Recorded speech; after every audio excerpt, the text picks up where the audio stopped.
बिस्मिल्लाहिर्रहमानिर्रहीम। अस्सलाम वालेकुम। उम्मीद करते हैं आप सब खैरियत से होंगे और हम आपके लिए लेकर आए हैं आज एक और बहुत इन्फॉर्मेटिव वीडियो।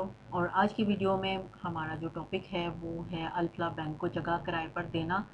इस हवाले से सवाल पूछा गया है, हम आपको सवाल भी बताएंगे, उसका जवाब भी बताएंगे। लेकिन एक छोटी सी इन्फॉर्मेशन जो हम आपको अपनी हर वीडियो में बताते हैं वो ये कि हमारी वीडियोस में बताए जाने वाले सवाल और उनके जवाब या कोई भी इंफॉर्मेशन है, आपके मसाइल का हल है, हम उसको अपने पास से आपको नहीं बताते। हम उनको मुकम्मल तस्दीक के बाद, कंप्लीट वेरिफिकेशन के बाद आपको बताते हैं। और वेरिफिकेशन किस तरह से होती है कि हम कुरान और हदीस को सामने रखते हैं, फरमाने इलाही को सामने रखते हुए, उलमा कराम की कुतब में जो हवाला जात हैं, जो अहादीस हैं, उनको देखते हुए मुकम्मल तस्दीक के बाद जवाब मुरतब करवाते हैं और फिर आप तक लेकर आते हैं अपनी वीडियोस में।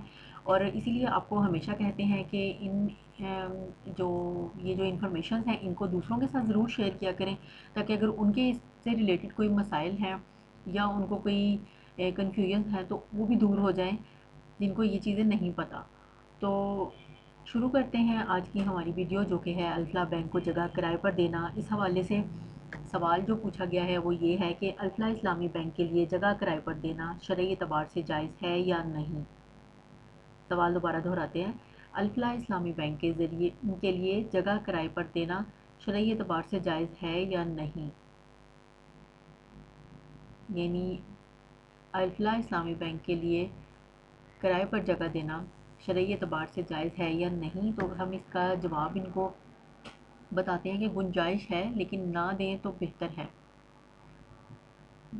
जवाब आपको दोबारा बताते हैं कि दे सकते हैं जगह किराए पर, लेकिन अगर ना दें तो ज़्यादा बेहतर है। गुंजाइश तो है, लेकिन अगर ना दें तो ज़्यादा बेहतर है।